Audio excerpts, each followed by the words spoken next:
மக்களுக்காக சேவை பண்ண தான் வராரு. விஜய் நல்லது செய்வாரா செய்ய மாட்டாரான்னு நீங்க யோசிக்கிறீங்க. இப்ப இருக்கிற ஆட்சியை விட அவர் 1% அதிகமா கொடுத்தாலே போதும். இது வரைக்கும் உள்ள தலைவர்கள் இது வரைக்கும் என்ன பண்ணியிருக்காங்க? புதுசா வரட்டுமே ஒரு ஆளு. விஜய் வர்றது அரசியல்ல வந்தா நல்லதுதான். அவரை பொறுத்த வரைக்கும் ஒரு நல்லவர், நல்ல மனிதர். அதனால வர்றது வரவேற்கக்கூடியதுதான். கட்சி ஆரம்பித்து 13% ஓட்டு 5% வாங்குவார். ஒரு 2 வருஷம் 3 வருஷம் ஆச்சும் 1% வாங்குவார். அப்போ கழிச்சிடுவார். புதுசா இவர் வந்தாரு. இப்போ என்ன உதயநிதி ஸ்டாலின் வந்தார். பிஎம் கிட்ட புதுசாக சேர்த்துருக்காங்க. நானே தெரியல கட்சியில் உள்ள சேர்ந்துருக்காங்க. அவரே வரும்போது இவர் ஆல்ரெடி நிறைய மக்கள் செல்வாக்கு இருக்கு. கண்டிப்பாக வரலாமே மனுஷன். 125 கோடி வாங்குறாரு பணம் சம்பளம். நம்மளெல்லாம் திட்ட போகிறதுக்காக ஒரு 200 பேர் 300 பேர் துணிமணி அரிசியெல்லாம் கொடுத்துருந்தாரு. அது உண்மையிலேயே அவருக்கு கொடுக்கணுன்ற எண்ணம் இருந்தால், தர்ம குணம் இருந்தால், கொரோனாவில் பாதிக்கப்படணும் கொடுத்துருங்க. விஜய் அரசியலுக்கு வந்து நீங்க அவருக்கு ஆதரவு தெரிவிப்பீங்களா? நீங்க அது நடந்துக்கிற விதம் பொறுத்து தான் சார். ஒரு விஜய் அரசியலுக்கு வந்து நீங்க ஆதரிப்பீங்க? ஆமா, நேர்மையா இருந்தா ஆதரிப்பேன் கண்டிப்பா. விஜய் அரசியலுக்கு வந்தா நீங்க அவருக்கு ஆதரவு தெரிவிப்பீங்க? அவர் வரத்துக்கு முன்னாடி நான் ஆதரவு தெரிவிக்கிறேன், வந்தா இன்னும் ஆதரவு தெரிவிக்கிறேன்.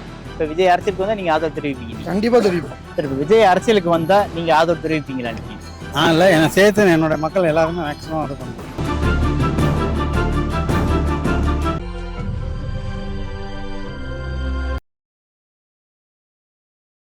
சார், இந்த மாதிரி விஜய் அரசியலுக்கு வர போறதா இது பண்றாங்க. அடுத்த மாசம் வந்து கட்சி பேரை ரிஜிஸ்டர் பண்ண போறாங்கன்னு சொல்லியிருக்காங்க. இதை பத்தி நீங்க என்ன நினைக்கிறீங்க சார்? நடிகர் சிவாஜி வந்தார் போனியாவில். அப்புறம் விஜயகாந்த் வந்தார் போனியாவில். டி ராஜன் வந்தார் போனியாவில். பாக்கியராஜ் வந்து போனியாவில். கார்த்திக் வந்தார் போனியாவில். அந்த மாதிரி தான் இதாகிடும். வரலாம் சார், வரலாம். யார் வேணாலும் அரசியலுக்கு வரலாம். மக்கள் நன்மை பண்ண தானே வராரு. இல்ல, நல்லது பண்ண வரானா? பொதுவா நடிகர்னா உடனே அரசியலுக்கு வரணுங்கிறது இருக்கா? என்ன செஞ்சிருக்காங்க இது வரைக்கும்? என்ன செஞ்சிருக்காங்க? நடிகர்னா அரசியலுக்கு வரணும் இல்லை சார். நடிகர்னா ஒரு தன்னை அடையாளப்படுத்திக்கிறது. அவர் அவருன்னா எல்லாம் இனியும் தெரியுமா? தமிழ்நாடு ஃபுல்லாக இனியும் தெரியாது. உங்களை தெரியுமா? தெரியாது. அவரை தெரியுங்கிறதுனால அவர் அரசியலுக்கு வராரு. அது மட்டுமே அரசியலுக்கு வர தகுதி நினைக்கிறீங்களா நீங்க? ஆமா, அவரை அவர் தெரியும்னா அவர் வரலாம் தானே. ஒரு ஆளை அறிமுகப்படுத்திக்கிறது தானே. விளம்பரம் எதுக்கு பண்றாங்க? இல்ல, விளம்பரம் பண்றதை விட என்ன செஞ்சிருக்காங்க இது வரைக்கும் அப்படிங்கிறது தானே முக்கியம். நீங்க மக்களுக்காக என்ன பண்ணிருக்கீங்க? ஏதாச்சும் போராட்டம் பண்ணிருக்கீங்களா? இது பண்ணிருக்கீங்களா? என்ன செஞ்சிருக்கீங்க? அதுக்கு தான் வராரு. மக்களுக்காக சேவை பண்ண தான் வராரு. விஜய் நல்லது செய்வாரா செய்ய மாட்டாரான்னு நீங்க யோசிக்கிறீங்க. இப்ப இருக்கிற ஆட்சியை விட அவர் 1% அதிகமா கொடுத்தாலே போதும். ஓகேவா? அவர் நமக்கு எந்த நல்லது பண்றாரு போறாரு வராதுங்கிறது, நலத்திட்டம் நம்ம என்ன பண்ண போறாருங்கிறது நமக்கு முக்கியம் இல்லை. இருக்கிறத விட பெட்டரா கொடுத்தாலே நமக்கு போதும். எல்லாரும் அரசியலுக்கு வரலாம். சாதாரணமாக நீங்கள் வரலாம், நான் வரலாம், எல்லாரும் வரலாம். யாரும் இங்கே அரசியல் வரக்கூடாதுன்னு யாரும் தடுக்கக்கூடாது. இல்ல, அரசியலுக்கு யாரும் வரக்கூடாதுன்னு சொல்லல. அவர் வரதை பத்தி உங்களுடைய கருத்து, அவர் வந்தா உங்களுடைய ஆதரவு இருக்குமா இது அப்படிங்கிறது? வரைக்கும் உள்ள தலைவர்கள் இது வரைக்கும் என்ன பண்ணியிருக்காங்க? எம்ஜிஆர் காலத்தில் செஞ்சாங்கன்னாங்க. அப்போ நாங்கள் பிறக்கல, சின்ன வயசு, இறந்துட்டாரு. அதுக்கப்புறம் கருணாநிதி இருந்தாங்க, ஜெயலலிதா தான். இது போய் பண்ணுறதுன்னு பண்ணிட்டு ரொட்டேன். இவங்க வந்தால் அவங்க வருவாங்க, இல்லை அவங்க வந்தால் இவங்க வருவாங்க. புதுசாக வரட்டுமே ஒரு ஆள். சார், யார் வேணாலும் அரசியலுக்கு வரலாம் சார். ஜனங்களுக்கு நல்லது நடந்தா சார். விஜய் வர்றது அரசியல்ல வந்தா நல்லதுதான். அது நேர்மையா இருக்கணும். அரசியலுக்கு இப்போதைக்கு தேவையான ஆள் அவர் தான். ஏன்னா நிறையா அவருடைய ரசிகர்களை வச்சு நிறைய ஏரியாவில் நிறைய அன்னதானத்துலேருந்து புக்ஸு எல்லாம் வாங்கி கொடுத்துலேருந்து பண்ணிட்டு இருக்காங்க. அது இப்பதான் அரசியலுக்கான நோக்கம் காலடி எடுக்க வச்சதுக்கு அப்புறம் தான் அவங்க இதெல்லாம் பண்ணதில்லை. அவங்க அப்படி இல்லாம எனக்கு தெரிஞ்சு ஒரு 2 இயர்ஸாவே பண்ணிட்டு இருக்காங்க. அதான் சொல்றேன். இந்த 2 வருடமா தான் அரசியல் பேச்சே வந்துகிட்டு இருக்காங்க. 2021 தேர்தலுக்கு அப்புறம் தான் அவங்க அரசியல் பத்தி பேசிக்கிட்டு இருக்காங்க. அதுக்கு முன்னாடி எதுவுமே பண்ணதில்லை. ஆனா திடீர்னு நான் அரசியல் வரதுக்காக மட்டும்தான் இந்த ஸ்ட்ராட்டஜி எல்லாம் பண்ணிக்கிட்டு இருக்காங்க. அது இது அவங்க இன்னும் இதுக்கு முன்னாடி உள்ளவங்க பண்ணதை இவர் ஃபாலோ பண்ணி வர்றாரு, அவ்வளோதான். அது ஏன் பண்ணாங்க, பண்ணக்கூடாதா அப்படின்னு கேள்விக்கு கேட்கறதுக்கு வேலை இல்லை. இல்லை, ஜனநாயக நாட்டில் யார் வேணாலும் வரலாம், யார் வேணாலும் கட்சி ஆரம்பித்து பண்ணி செஞ்சு மக்களை அணுகலாம். அது உள்ள நடைமுறை தான் அது. அப்புறம் ஆரம்ப காலத்திலேருந்தே சில ஆண்டுகளாகவே சொல்லிக்கிட்டே இருக்காரு. உள்ளாட்சி தேர்தலோட அவர் போட்டிட்டார். சில இடங்கள் வந்திருக்காங்க. அவரை பொறுத்த வரைக்கும் நானும் அந்த திரைப்படத்துறையில் தான் இருக்கேன், அரசியல் தான் இருக்கேன்.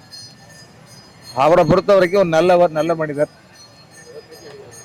அவரை சார்ந்து இருக்கக்கூடிய மற்ற நிர்வாகிகள், அந்த இயக்கத்தை பொறுத்த வரைக்கும் இருக்கிறவங்க எப்படி நம்ம உறுதிமொழி அது நற்சான்றிதழ் கொடுக்க முடியாது. அதனால வர்றது வரவேற்கக்கூடியதுதான். உள்ளாட்சி தேர்தலில் வந்துட்டு அவங்க 13% ஓட்டு வாங்குவார் சார். கட்சி ஆரம்பிச்சு 13% ஓட்டு 5% வாங்குவார். ஒரு 2 வருஷம் 3 வருஷம் ஆச்சுன்னா 1% வாங்குவார், அப்புறம் கழிச்சிடுவார். இல்ல இது எந்த கட்சி இப்ப திமுக ஓட்டை பிரிக்கிறதுக்காக தான் அவங்க உள்ள கொண்டு வராங்கன்னு ஆமாம் சொல்றாங்க. ஆமாம் கரெக்ட். பிஜேபியோட கையாளவர்.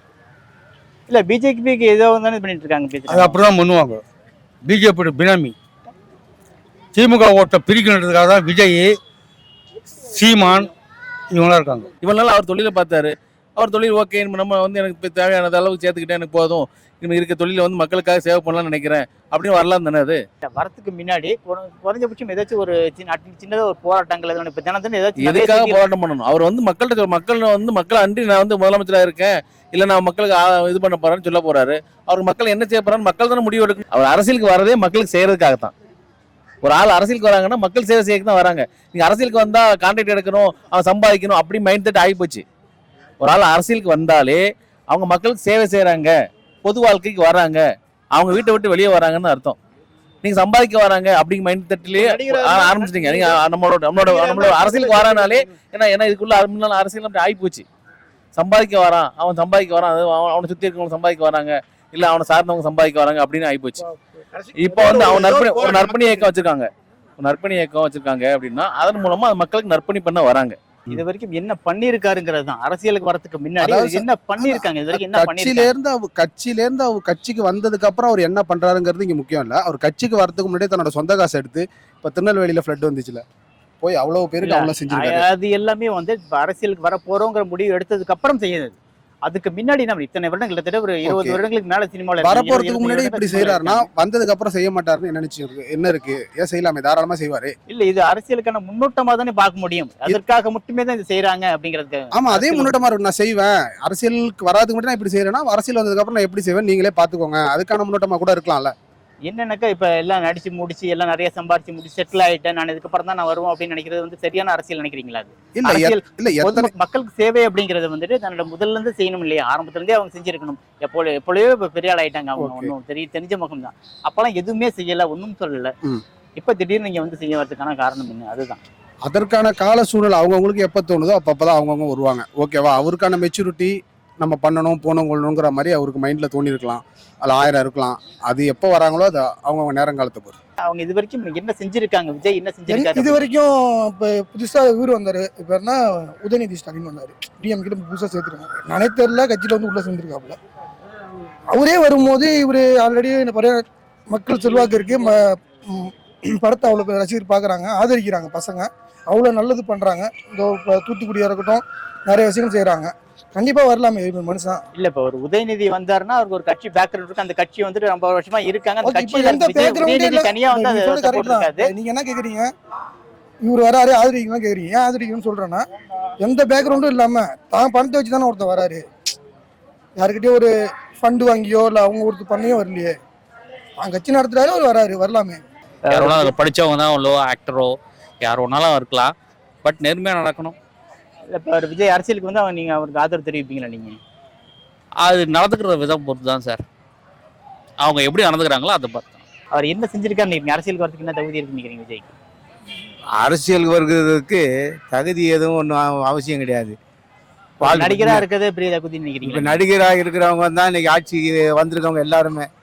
இல்ல அப்படி பாத்தீங்கன்னாக்கா நடிகர் திலம் சிவாஜி கணேசன் வந்தாரு, அவங்க ஒண்ணும் இது பண்ண முடியல. எம்ஜிஆர் இருக்காரு, எம்ஜி ராமராவ் இருக்கிறாங்க.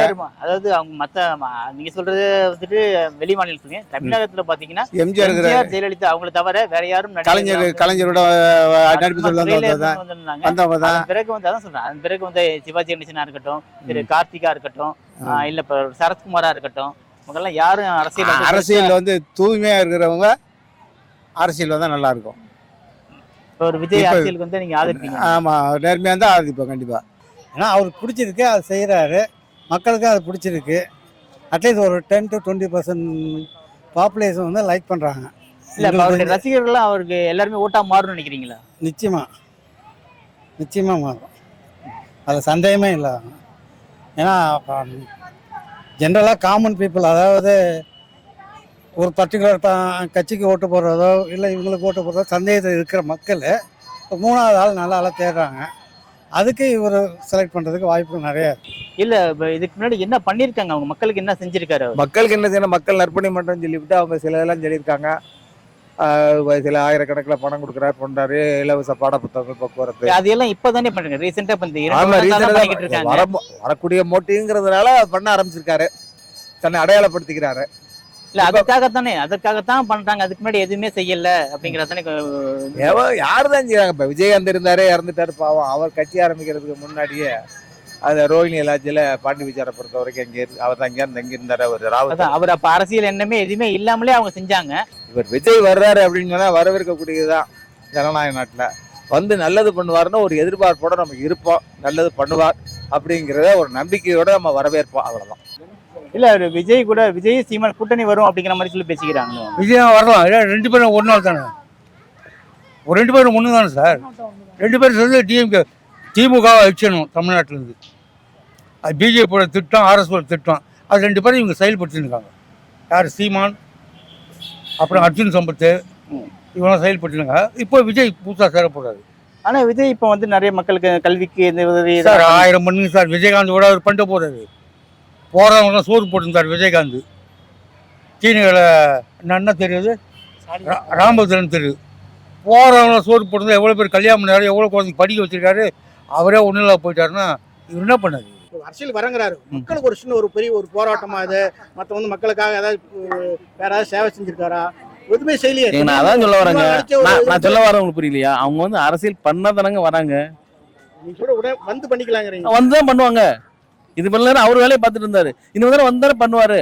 இவ்வளவு நாள் ஏன் பண்ணலன்னா ஒரு ஆள் அரசியலுக்கு வந்து தான் ஒரு ஆள் பொது வாழ்க்கை வந்து தான் பண்ண முடியும். ஒரு ஏரியாவில் நீங்க இருக்கீங்கன்னா மக்களுக்கு ஒரு ஆள் கவர்மெண்ட் வேலை பார்க்காரு, அவர் வந்து பொது வேலையில் வந்து எதுவுமே ஈடுபட முடியாது. அவர் கவர்மெண்ட் வேலையை ரிசைன் பண்ணிட்டு நான் பொது சேவை ஈடுபட போறேன் அப்படின்னு வராரு, அதுக்கப்புறம் தான் வர முடியும். இல்ல இப்ப நீங்க சொன்ன மாதிரியே ஒரு சிலர் வந்து வயதாயிட்டாங்க, இறந்து போயிடுறாங்கன்னு சொல்றீங்க. இப்ப விஜயும் அந்த மாதிரி ஆரம்பத்திலே செய்ய ஆச்சிருந்தா ஒரு நல்ல வந்தாரு. தலைவா படத்தை பிளாக் பண்ணாங்களே, அரசியலுக்கு வர்றதுக்கான முன்னோட்டம் தான் அந்த படம். அந்த படத்தை வந்து ஏடிஎம்கே ஆட்சியில் பிளாக் பண்ணாங்க தான். இல்ல அது அரசியலுக்கு வரதுக்கு முன்னோட்டம் நடிச்சிருந்தார். படத்தோட கதை வந்துட்டு அரசியல் சம்மந்தப்பட்ட கதை, அவ்வளவுதான். அரசியலோட கதைன்னு கிடையாது. அவர் சர்க்காராக இருக்கட்டும், எல்லாத்தையுமே எல்லா படத்துலையுமே வந்து நம்ம தமிழ்நாட்டு அரசியல் என்ன நடக்குதுங்கிறத அவர் ஷார்ட்டாக ஒரு சீனில் பண்ணிட்டு தான் இருக்காரு. இந்த இலவசமாக கொடுத்த மிக்சி கிரைண்டர் எல்லாத்தையும் தூக்கி போட்டு உடைச்சாங்க, அந்த காட்சியெல்லாம் ரிமூவ் பண்ண சொல்லி பயங்கர பிரச்சனை போச்சு. அவர் வரத்துக்கான வேலையை பார்த்துக்கிட்டு தான் இருக்காரு. நம்ம மக்கள் தான் அவர் வரலாமா வேணாமா அப்படிங்கிறத யோசிச்சு இத்தனை காலத்தை நம்ம கடந்துட்டோம், அவ்வளோதான். ரஜினி கட்சி ஆரம்பிக்க போகிறோன்னு தான் சொல்லிட்டு இருந்தாரு. அவர் எதனால் பேக் வாங்கினாருங்கிறது தெரியல. ஸோ விஜய் வராரு, விஜய் வச்சு ஏதாவது பண்ணுறாரான்னு பார்ப்போமே. இப்போ விஜய் அரசியலுக்கு வந்தால் நீங்கள் அவருக்கு ஆதரவு தெரிவிப்பீங்க? அவர் வரத்துக்கு முன்னாடி நான் ஆதரவு தெரிவிக்கிறேன், வந்தால் இன்னும் ஆதரவு தெரிவிப்பேன். இல்லை வர்றது தப்பு சொல்லலை, இதுக்கு முன்னாடி ஏன் எதுவுமே செய்யலை, திடீர்னு கட்சி வரதுக்காக மட்டுமே தான் என்ன செய்யணும்னு எதிர்பார்க்குறீங்க? இல்லை ஒரு சின்ன போராட்டம் கூட இருக்க முடியும். தினம் நம்ம தமிழக அரசியலில் வந்துட்டு தினம் எவ்வளோ பிரச்சனை இருக்கு. இப்போதான் அரசியலுக்கு வராரு, போராட்டம் செய்வாரு. இல்லை கடந்த ஒரு வாரத்திலே நிறைய பிரச்சனைகள் நடந்திருக்கு. பார்த்தீங்கன்னாக்கா இந்த பல்லவாரம் எம்எல்ஏ வீட்டில் நடந்த ஒரு சின்ன கொடுமையாக பார்த்துருப்பீங்க நீங்கள். அப்புறம் நேற்று பல்லடத்தில் ஒரு போலீஸ் ரிப்போர்ட்டரை வெட்டி இருக்காங்க, பார்த்துருப்பீங்க.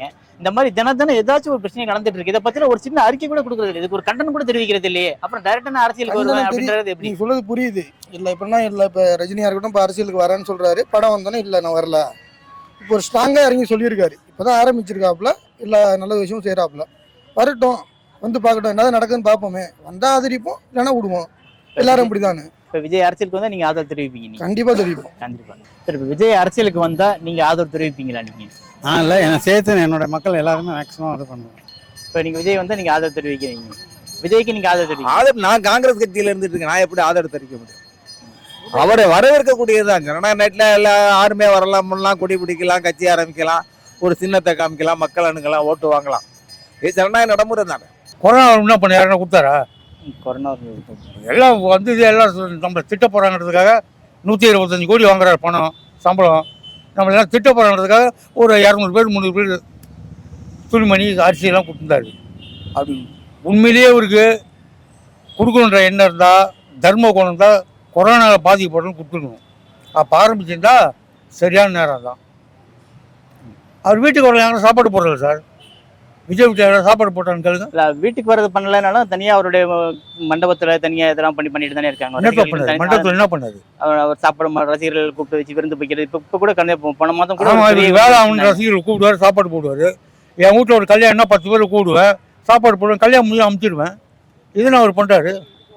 ரசிகர் மன்றத்தை கூப்பிட்டாரு சார், சாப்பாடு போடுறாரு, மன்றம் கூட்ட முடிஞ்சா அமுச்சிடுவார், அவ்வளோதான். ஜெயிலு போடுறாரா போட மாட்டார்.